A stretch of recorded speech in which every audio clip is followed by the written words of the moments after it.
Good evening सगळ्यांना। तर आता संध्याकाळपासून मी ब्लॉगला सुरुवात करीत आहे आणि बाहेर बघा तुम्ही कशा विजा वगैरे चमकत आहे।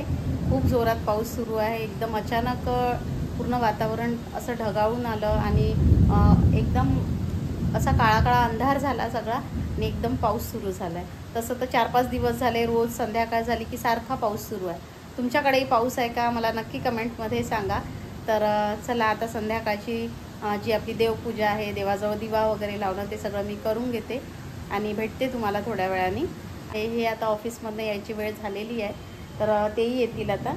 पण एवढा पाऊस सुरू आहे की खरंच, आणि विजा म्हणजे पावसापेक्षा तर जास्त मला ना त्या विजांची भीती वाटते। तर त्याही खूप चमकून राहिलेल्या आहे बाहेर विजा।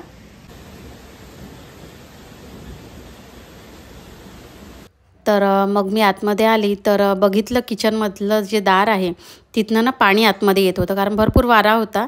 आधी लक्ष नव्हतं माझं, हॉलमध्ये होती तेव्हा। तर हे पायदानही ओलं झालं होतं आणि हे दारही उघडं होतं तेव्हा। तर ते ओढण्याकरिता मी भरकन इथे आली, कारण पाणी ना पूर्ण थोडं फ्रीजलाही लागत होतं, कारण दाराच्या बाजूला फ्रीज ठेवलेला आहे। तर त्या पाण्याकडे माझं काही लक्ष नाही की ते आतमध्ये कुठपर्यंत पाणी आलेलं आहे आणि मी भरभर जायला गेली तर तिथनं ना थोडा माझा पाय स्लिप झाला आणि थोडी घसरून पडली मी। बरं झालं की जास्त लागलं नाही, पण या अशा फरशीवरनं खरंच म्हणजे बघूनच थोडंसं काम करावं लागतं आणि पाणी दिसून पण पडत नाही। तर चला आता संध्याकाळ झालेली आहे आणि संध्याकाळची जी काही कामे आहे ती सगळी आता करून घ्यायची आहे मला।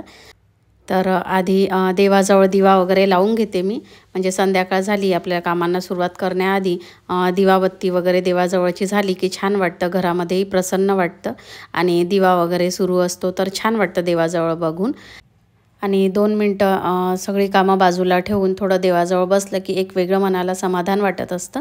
तर चला मग त्यानंतर मी बाहेर आली होती। तर तुळशीजवळ तर दिवा नाही लावला मी, कारण बाहेरचं वातावरण तुम्ही बघतच आहात आणि पाण्याचे वगैरे ना थेंब वगैरे सगळे पोर्चमध्ये इथे येत होते, त्यामुळे दिवा काही राहणार नाही म्हणून फक्त अगरबत्तीच तुळशीजवळ लावली होती मी।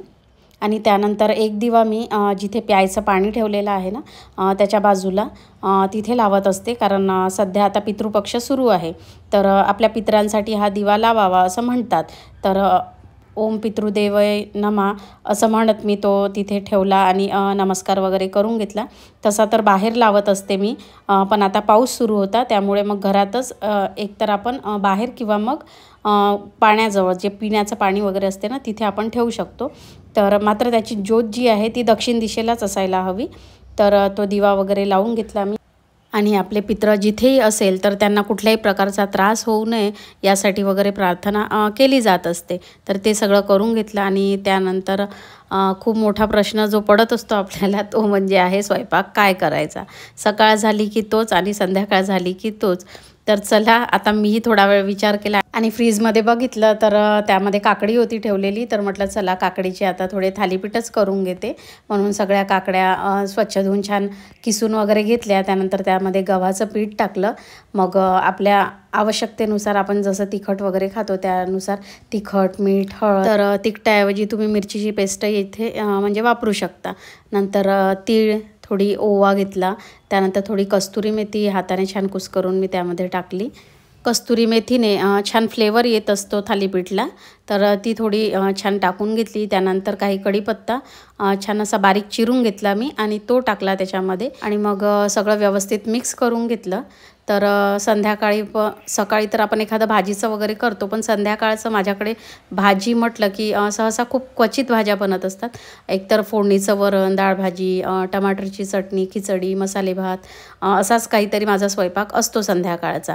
आणि भाज्या क्वचितच संध्याकाळच्या माझ्याकडे बनत असतात आणि बनल्याही तर मग त्या सुक्या भाज्या, कधी धोप्याच्या पानाची म्हणजे अळूच्या पानाची भाजी किंवा मग सोयाबीनच्या वडीची सुकी भाजी किंवा मग कुठल्याही अशा कोरड्या भाज्या ज्या म्हणता येईल, पण ग्रेव्हीच्या भाज्या वगैरे सहसा नाही बनत माझ्याकडे। तर मग थालीपीठसाठी सगळं भिजवून वगैरे मी एका बाजूला ठेवून दिलं आणि त्यासोबत थोडी चटणी करायची होती म्हणून 2 टमाटर भाजायला ठेवले, त्यासोबतच 2 मिरच्याही ठेवल्या।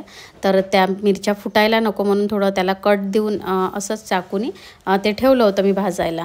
आणि त्यानंतर थोडी खीर करून घ्यायची होती मला आता जेवणामध्ये, म्हणून थोडं दूध गरम करायला ठेवलं आणि शेवळ्या तुपामध्ये मी भाजायला घेतल्या। तर संध्याकाळी कधी कधी छान वाटते अशी खीर वगैरे केली की, आणि थोडी गरमच चांगली वाटते आणि संध्याकाळी सगळे आम्ही म्हणजे घरी एका वेळी सगळे सोबत असतो. नाही तर दुपारच्या वेळेस म्हटलं की सगळ्यांच्या आपल्या आपल्या वेगळ्या वेगळ्या वेळा असतात, तर तेव्हा मग नाही करत मी दुपारच्या वेळेस वगैरे खीर वगैरे. पण रात्रीच्या वेळी वगैरे अधूनमधून करत असते, कारण माझ्याकडे सगळ्यांनाच ही शेवळ्याची खीर खूप आवडते. तर शेवळ्या मग छान अशा लालसरनं भाजून घेतल्या होत्या मी, आणि इकडे दूधही गरम झालं होतं, तर त्यामध्ये मग मी त्या शेवळ्या सगळ्या टाकून दिल्या. आणि मग त्याच्यामध्ये साखर वगैरे आणि काही ड्रायफ्रूट वगैरे कापून ठेवले होते, तर ते सगळं टाकून दिलं मी आणि थोडा वेळ शिजू देणार त्याला. आणि त्यानंतर मग चटणी करायची होती मला, तर जे टमाटर भाजून झाले होते त्याचे साल वगैरे बाजूला काढून घेतले मी, आणि ते मग मिक्सरमध्ये थोडं त्यामध्ये मीठ टाकणार, मिरची तर टाकलेलीच आहे, आणि ते मग फिरवून घेणार मी. आणि काही तडका वगैरे देणार नाही, तशीच ठेवणार. थोडी कोथिंबीरही टाकू शकतो आपण, तर आता कोथिंबीर नव्हती माझ्याकडे म्हणून मी काही टाकली नाही, म्हणून पराठ्यामध्ये देखील टाकलेली नाही आहे मी. नाही तर पराठ्यामध्येही तुम्ही कोथिंबीर वगैरे टाका छान भरपूर. तर त्यानंतर चटणी वगैरे करून घेतली मी, मिक्सरला वगैरे लावून फिरवून घेतली ती. आणि त्यानंतर मग असे थालीपीठ थापायला घेतले. तर थालीपीठसोबत ही टमाटरची चटणी छान वाटते, करून बघाल तुम्ही एकदा.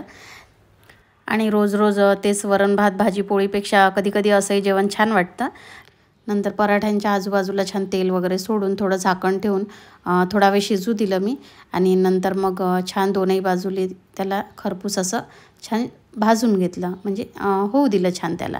तर चला, आपला पराठाही रेडी झालेला आहे. आणि आता एकेकाला मी जेवणही देऊन देणार, कारण पराठे कसे गरम गरमच खायला छान वाटतात आणि ते व्हायलाही थोडा वेळ लागत असतो, त्यामुळे मग एकेकाला मी देत होती. तर आधी अपेक्षा आणि यांना मी देऊन दिलं जेवायला, नंतर मग सक्षमला दिलं, कारण थोडा वेळ तो अभ्यास करत होता. तर थोड्या वेळाने घेतलं मग त्याने जेवण, त्याचं जेवण वगैरे झालं. त्यानंतर स्वतःसाठी मग मी थालीपीठ टाकून घेतले आणि छान झाले होते चवीला. तर चला, मग मीही जेवण करून घेतलं आणि मग जे काही आपलं किचन वगैरे आहे ते सगळं आवरून घेतलं. तर चला, असा होता माझा आजचा व्लॉग. तर तुम्हाला कसा वाटला ते मला नक्की कमेंटमध्ये सांगा, आणि तुम्हाला जर आवडला असेल तर प्लीज एक लाईक करा, आणि आपल्या चॅनलवरती जर कुणी नवीन असेल तर त्यांनी सबस्क्राईब करून घ्या. तर चला, भेटूया अशाच एका छानशा व्लॉगमध्ये. तोपर्यंत बाय बाय.